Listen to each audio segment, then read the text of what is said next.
Bon allez, 14 juillet, je sais pas ce qu'on fout là, Pete. On n'avait pas dit qu'on arrêtait les vidéos, non? La vidéo d'aujourd'hui sera plus courte que d'habitude, on passe tout de suite au sommaire. Et nous allons commencer par parler du surfing Bitcoin qui aura lieu à partir du 25 août.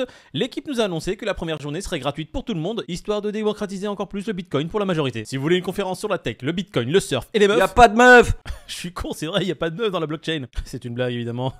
Elles sont deux, c'est Agathe et Zap Crypto. Et vous allez voir qu'aujourd'hui le café du coin sera différent, on va parler de Celsius qui continue à prendre l'argent des gens sous couvert de la protection du tribunal. Janine, envoyez-moi le suivant pour le toucher rectal.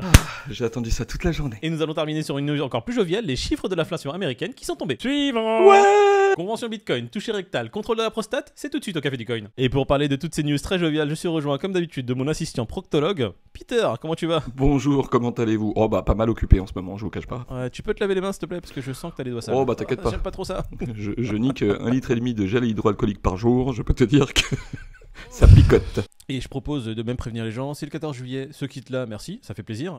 On passe rapidement au prix, qu'est-ce que t'en penses Peter? Tu les vois ces prix là? Je bois du verre, je bois du verre. Ah, il y a du verre. Oh, on refait un accent mexicain. Les Mexicains sont revenus. Alors Bitcoin, 20 084 $. Eh, on est encore à l'edge. Qu'est-ce qu'il a fait hier? 19 000, petit rebond, il repasse au-dessus de 20 000. Je crois qu'on en parle depuis plusieurs semaines.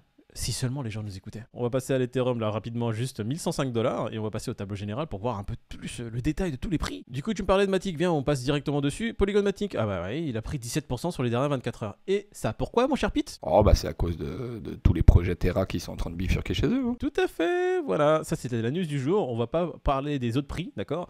Les projets Terra basculent sur Polygon Matic, la blockchain en bénéficie, donc plus d'intérêt pour les gens d'investir sur le Polygon parce qu'il y a un espoir qui est beaucoup plus grand. Déjà que Polygon était intéressant, maintenant il devient encore plus intéressant. Allez, Solana 34 $, Dogecoin 6 centimes, Cardano 43 centimes. Allez, Cardano qui a pris quand même un vent à 51%. Bravo Cardano. Je te propose d'enchaîner directement sur les courbes. J'ai envie de parler des news plutôt, tu vois, je suis plus intéressé par ça. Bitcoin, qu'est-ce qui s'est passé? Rebond sur les 19 000, on est à 20 000, il va retomber sur les 19 000 ou aller en dessous, il va aller jusqu'à 22 000 et aller en dessous. Bon, voilà, vous avez le résumé de ce qui va se passer pendant plusieurs semaines, tant qu'il n'y a pas une cassure nette à la hausse ou une cassure nette à la baisse, c'est-à-dire que si on ne passe pas franchement sous les 18 000 ou si on ne passe pas franchement au-dessus des 23 000, allez dormir, éteignez vos écrans. Si vous êtes là pour le long terme, c'est des prix très intéressants pour rentrer, d'accord? Ne pas l'oublier quand on dit qu'il ne se passe rien sur le marché, ça ne veut pas dire forcément que il ne faut pas investir son argent.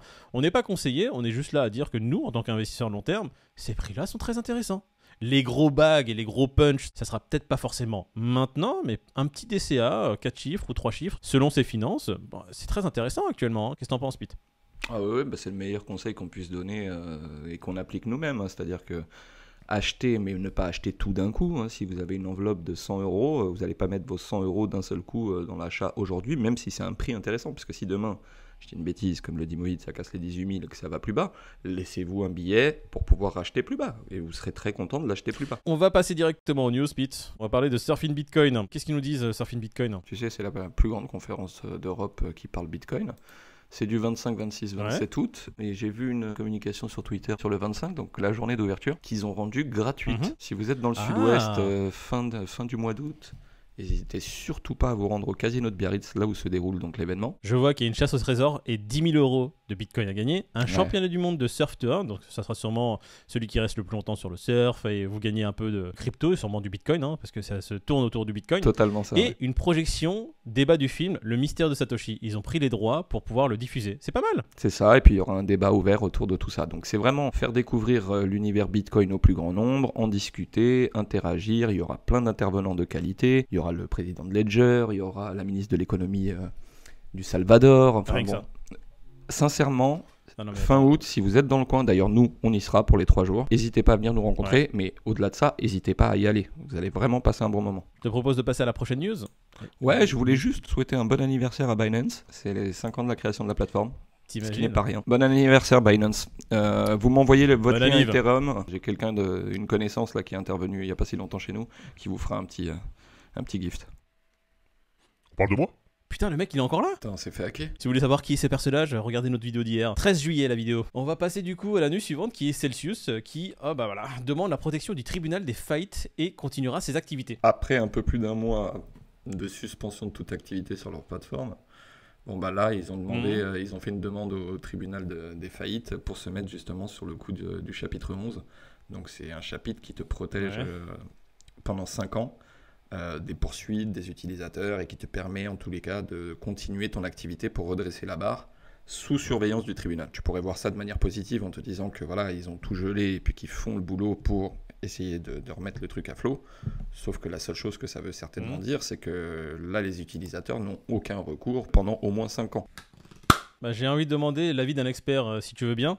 On appelle l'expert Maître Nadjar au téléphone? Bien sûr. Non, moi c'est pas Maître Nadjar, hein, je suis Rect, prénom Al. Qu'est-ce que je peux faire pour vous? Oui, excusez-moi de vous déranger. On aimerait savoir quel est l'impact de Celsius sur votre profession. L'impact de Celsius sur mon business?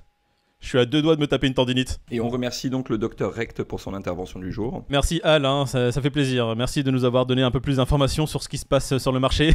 Tu reviens quand tu veux. Bon, du coup, on continue sur Celsius. Et ce que j'ai bien aimé, c'est, regarde, ce petit crypto-slot qui a fait un tweet pour vraiment résumer un peu la situation. On n'a plus d'argent, stop les retraits. Notre liquidation Bitcoin est à 13 000. On sait que les gros vont nous y amener. Il a pas tort. On appelle le chapitre 11 pour se protéger pendant 5 ans. Vous, clients, des os, pas des os, mais vous n'aurez pas de news pendant ce temps-là. Allez. Mais il a tout résumé, j'ai rien à rajouter. Merci à lui. On va terminer cette vidéo sur cette news-là. L'inflation américaine qui tombe. Alors, les chiffres de l'inflation sont de 9,1%. Bitcoin tumbles, c'est-à-dire Bitcoin tremble. Bah oui, on attendait tous le taux d'inflation réactualisé, on s'attendait à 8,8, on se retrouve à 9,1. Donc autant dire que c'est pas une bonne nouvelle, très clairement. L'AFP qui commente la news justement du FMI qui dit, flash spécial, les perspectives économiques mondiales s'assombrissent de manière significative. Merci le FMI. Pas bon. D'ailleurs, tu as quelqu'un qui avait partagé la liste effectivement des pays avec le taux d'inflation par pays. Ça, c'est pour ceux qui veulent voir un peu ce qui se passe dans le monde. Alors, comme vous pouvez le voir, aujourd'hui, ceux qui s'en sortent le mieux en niveau inflation, ça va être l'Arabie Saoudite, la Chine et le Japon.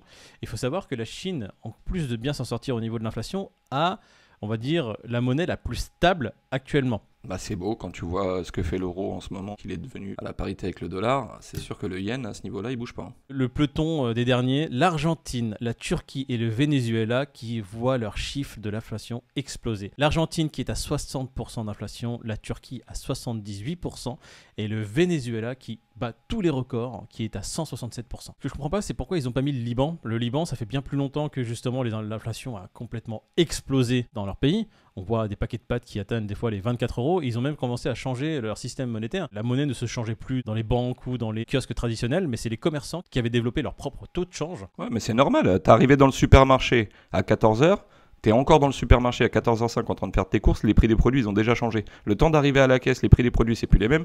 Enfin, c'est eux pour le coup ils subissent de plein fouet, c'est une honte. Résumons un peu aussi cette news de l'inflation. Alors pourquoi c'est mauvais? Comme d'habitude, quand l'inflation monte, les taux d'intérêt vont monter. Là, il y aura encore une réunion de ces petites personnes qui décident des taux d'intérêt des banques centrales, etc., qui vont simplement dire, bon bah, on monte les points. Voilà, les taux d'intérêt vont monter encore plus et quand les taux d'intérêt montent, les entreprises se développent moins vite parce qu'elles ne peuvent pas avoir des prêts aussi intéressants. Les entreprises se développent moins vite, les gens investissent moins dedans, donc le marché primaire déjà s'effondre un peu.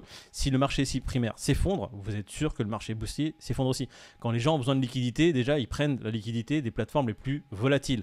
Il faut savoir que le marché crypto est un marché très volatile. Donc c'est le premier marché qui va subir un retrait de fonds massif pour justement une récupération de liquidité. Donc pas des news très bonnes pour le Bitcoin en soi. Bien entendu, comme tu l'expliques très bien, les capitaux vont bouger, c'est obligatoire. Quand quelqu'un investit dans Bitcoin 1% de son wallet d'investisseur parce que c'est un actif à risque et que demain tout se pète la gueule et qu'il a besoin de liquidité, tu peux être sûr que cette liquidité-là va être récupérée en premier. Il y a quand même une bonne nouvelle. Si vous voyez un petit influenceur sur YouTube, sur Twitter, là il y en a beaucoup en ce moment, tu vois, c'est devenu un métier, qui arrive et qui vous dit hey, les gars, Bitcoin à 200 000 à la fin de l'année, bon, lui, vous pouvez être sûr, vous pouvez arrêter de le suivre, c'est très facile, c'est un guignol. Ouais, bon, après, il y en a plus beaucoup. Hein. Ah. Des mecs qui prédisent Bitcoin là, à 200 000 là, sur le Twitter français, il n'y en a plus beaucoup, je te le dis. Ou alors ils sont cachés. Suivez les mecs qui prédisent le Bitcoin à 6 000, hein, on est là. Et ils nous remettront dans la vidéo dans la gueule dans 2 mois quand le BTC il sera revenu à 30. Le 14 juillet est très jovial, comme vous le voyez. On va pas continuer à parler du marché alors qu'il n'y a pas grand chose qui se passe. On va surtout vous laisser tranquille. Ouais, et puis nous aussi, on va profiter un petit peu du jour férié, sans déconner. On vous aime, en fait, on aime la tech, mais faut pas déconner. Si vous avez aimé cette petite vidéo un peu différente, un peu plus ton humour, n'hésitez pas à liker la vidéo. Si vous ne l'avez pas aimé, n'hésitez pas à partir de la vidéo. Si vous avez vraiment beaucoup aimé, n'hésitez pas à vous abonner. Et puis écoutez, nous on se retrouve demain matin, même heure. Bah oui, et puis si ils ont aimé les intervenants du jour, qu'ils n'hésitent pas à le marquer dans les commentaires, on sera ravis de les réinviter sur la chaîne. Bonjour férié et on se retrouve demain matin. Et à Ciao. demain pour la dernière émission de la semaine. Salut tout le monde. Une autre petite question de notre communauté, est-ce que vous auriez une vidéo de tuto? C'est pour un ami. Une vidéo tuto sur le hacking? Ouais, bien sûr, je peux t'envoyer ça en DM. Hein, je t'envoie un lien, tu cliques dessus, tu me dis ce que t'en penses. Bah écoute.